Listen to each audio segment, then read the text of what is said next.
L'année dernière, nous avons monté un mouvement peut-être plus important avec une association derrière pour être plus représentés à la mairie.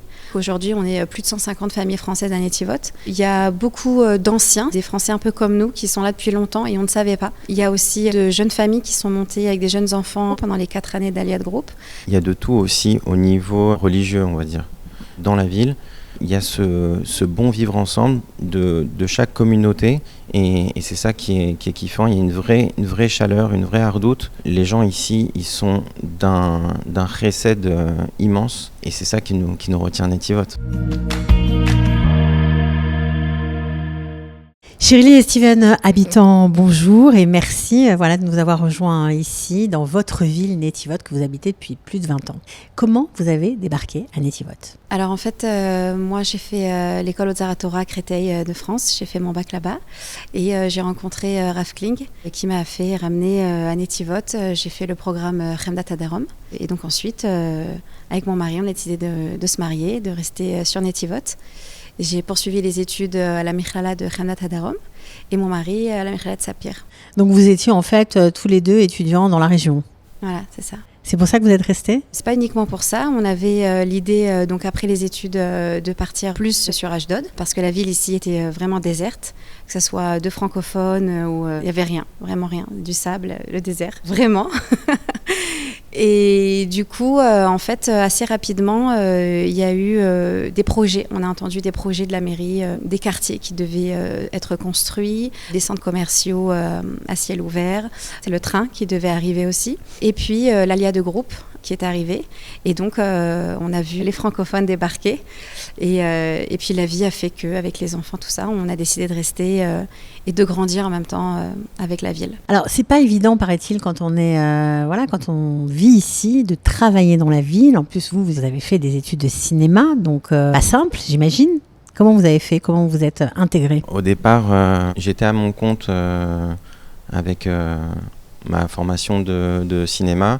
Donc je faisais des films, des clips musicaux, des films pour les sociétés. Et aussi j'ai touché à l'événementiel, donc les mariages, les bar mitzvot et tout. C'était compliqué parce que c'était beaucoup de voyages vers le centre.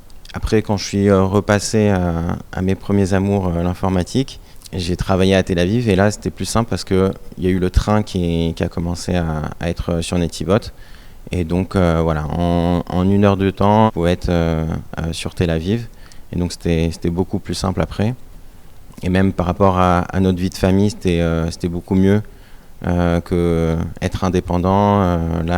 Salarié, c'est beaucoup plus carré, plus simple. Alors, est-ce que vous parlez du train, des commodités, du fait que la ville a grandi, mais est-ce que la situation sécuritaire qui s'est aggravée malheureusement depuis le 7 octobre a été une question pour vous ?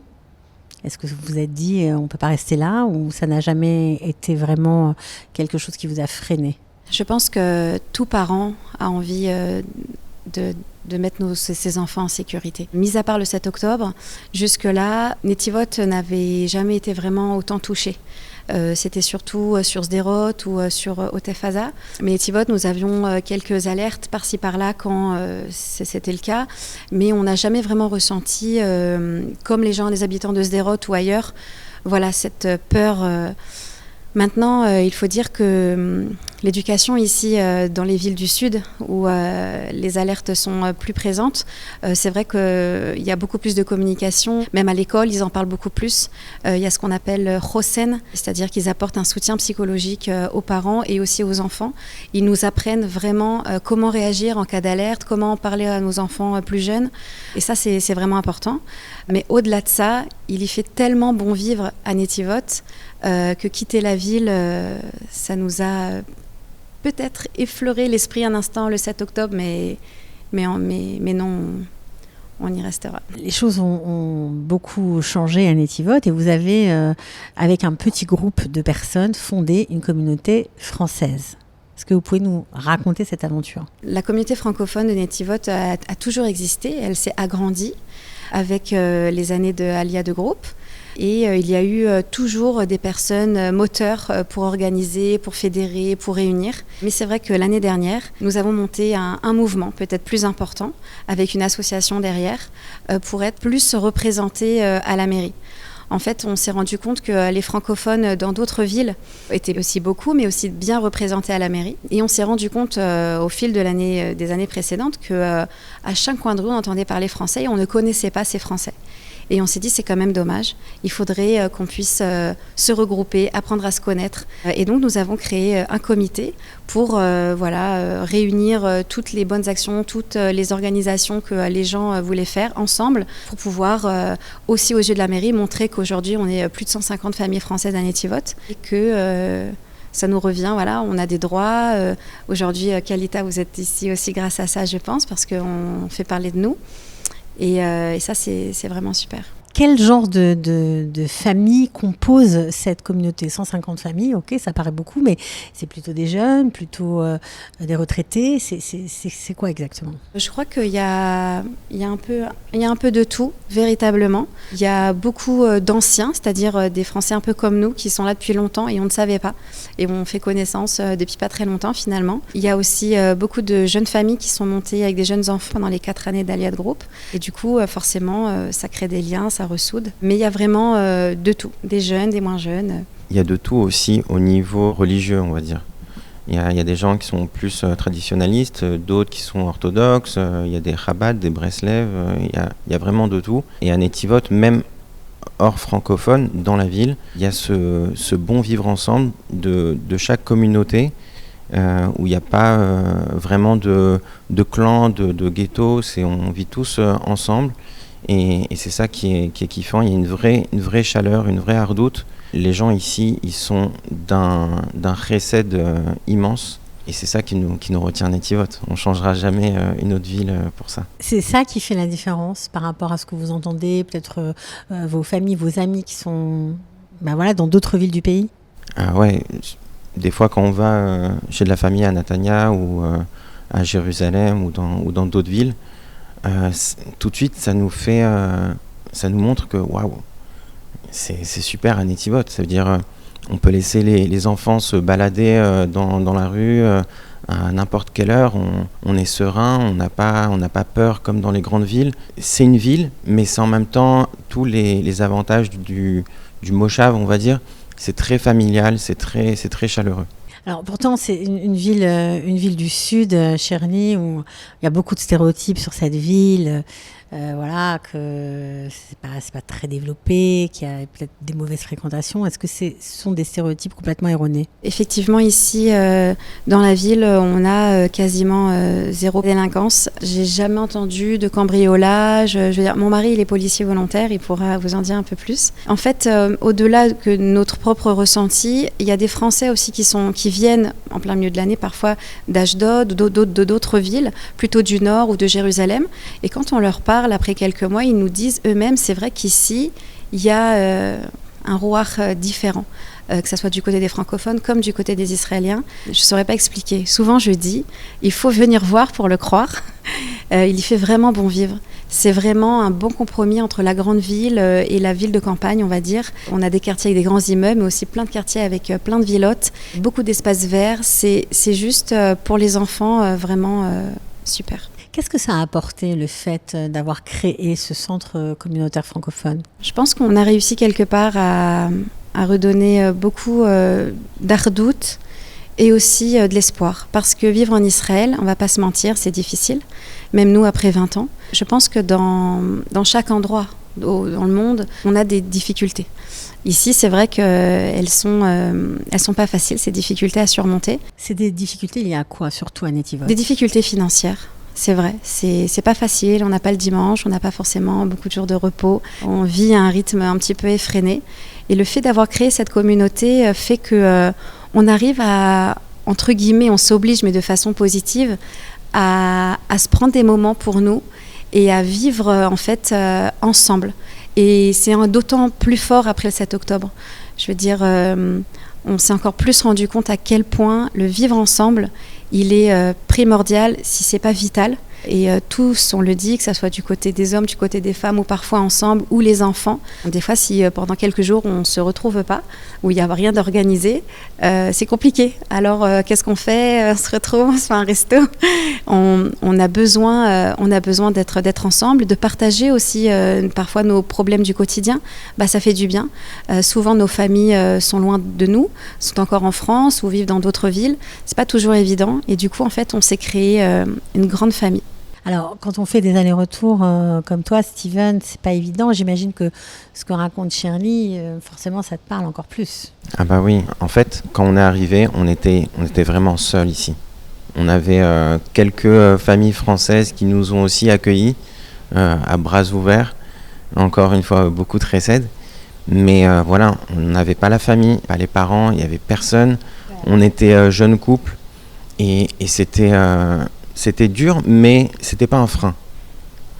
Et le fait que petit à petit, il y a eu d'autres Français avec l'Aliade Group qui sont venus, on s'est senti ah ouais, mais c'est vrai, on avait oublié que on avait besoin de cette connexion sociale avec notre langue maternelle française et la culture commune qu'on a tous ensemble. Et ça, aujourd'hui, c'est vraiment primordial, quoi. On en a besoin énormément. Et je pense que c'est ça le moteur qui nous fait aujourd'hui créer cette communauté francophone à Netivot.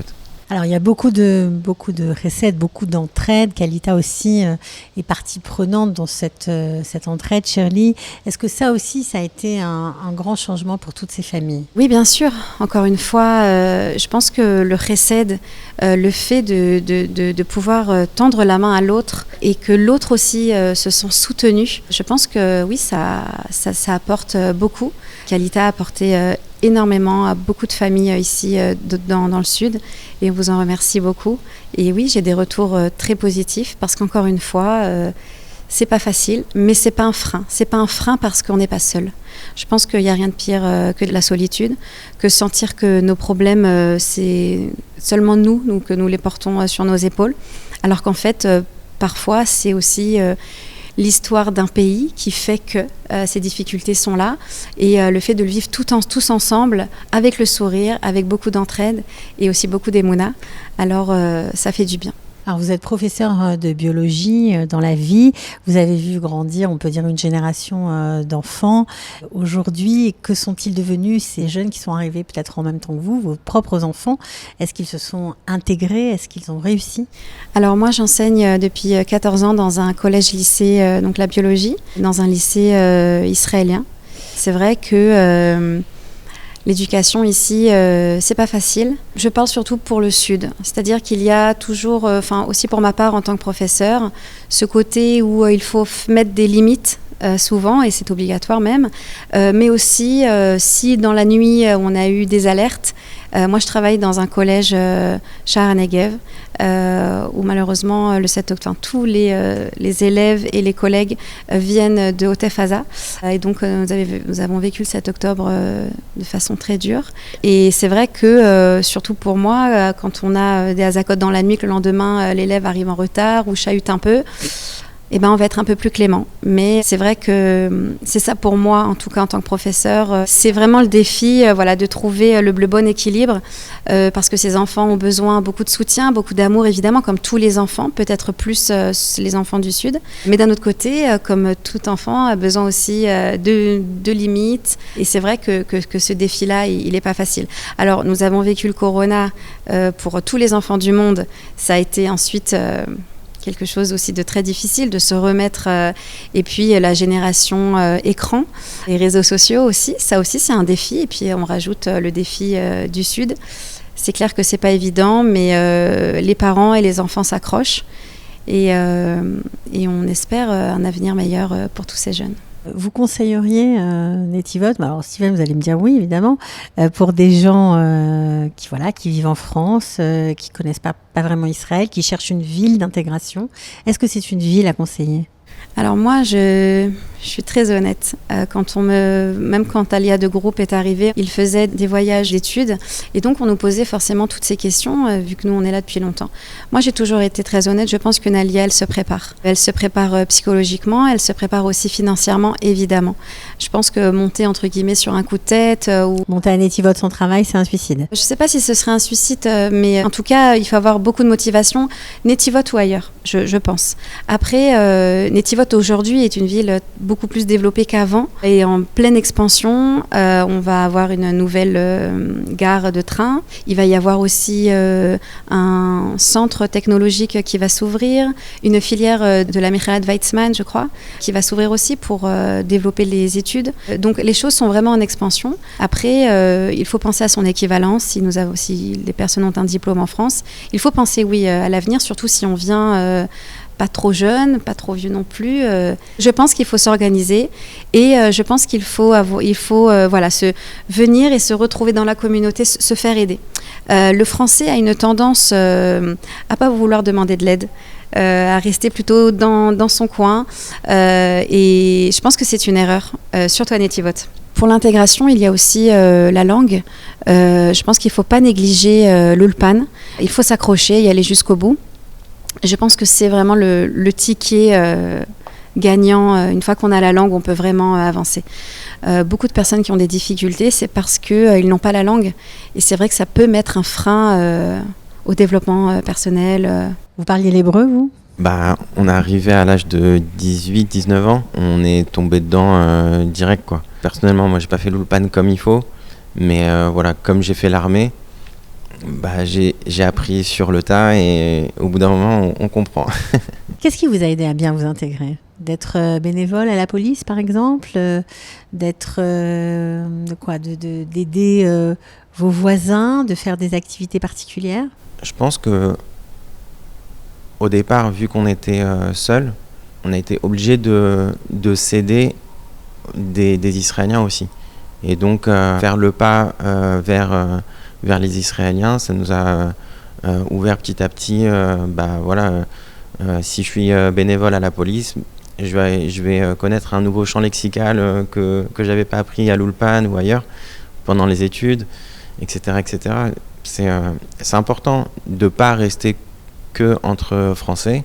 On peut voir par exemple peut-être dans des grandes villes francophones comme Natania, mais oui, c'est important aussi de faire partie de la communauté israélienne et voilà, de vivre ensemble. C'est ça la force du centre communautaire, c'est que les gens qui en font partie sont très bien intégrés dans le tissu social de Netivote. Alors oui, en fait, aussi pour rebondir ce qu'il a dit, ce qui nous a beaucoup aidé à nous intégrer, et ce qui peut aider aussi au futur Olim à s'intégrer, c'est aussi la ville elle-même. Je pense qu'il y a beaucoup de gens, quand ils voient qu'on ne parle pas forcément bien le français ou qu'on est nouveau, ils nous tendent la main vraiment. Ils sont là pour nous aider, pour nous intégrer. Je pense qu'il y a des gens dans la ville, que ce soit des gens aussi à la mairie ou dans des institutions, si on ne parle pas très bien l'hébreu, alors ils vont être là pour nous aider, pour nous accompagner. Chose que j'entends pas forcément dans d'autres grandes villes où les Français restent entre Français et finalement ont du mal à s'intégrer à la société israélienne. Oui, nous avons créé ce centre communautaire francophone, mais ça n'empêche en rien qu'on peut tout aussi s'intégrer à la communauté israélienne, partager des activités ensemble. Il y a des associations ici, la mairie aussi propose beaucoup d'activités justement ensemble avec les Olim Hadashim et aussi les Israéliens. Il y a ce qu'on fait des fois, ça s'appelle Café Dilemma. Alors il y a des Israéliens et des francophones qui viennent et on parle sur un thème en hébreu. Et donc en fait chacun aide l'autre. Donc il y a d'autres francophones qui peuvent aider ceux qui parlent un peu moins bien. Et puis donc c'est un moment d'échange, un moment de partage. On se sent absolument pas jugé et on sent qu'on progresse, qu'on avance, on rencontre de nouvelles personnes. Et c'est ça, je pense aussi, qui nous a beaucoup aidé à nous intégrer et qui aide aussi les autres encore à s'intégrer. Alors juste pour finir, qu'est-ce que vous préférez ici ? C'est vraiment un ensemble. C'est déjà visuellement la ville est très belle. Elle donne envie, comme on dit, on s'y sent vraiment bien. C'est agréable de circuler, d'être là.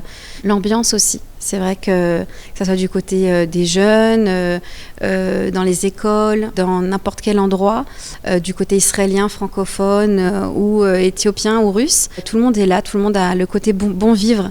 Moi, ça me plaît de vivre là. Ça me plaît bien de voir mes enfants grandir ici.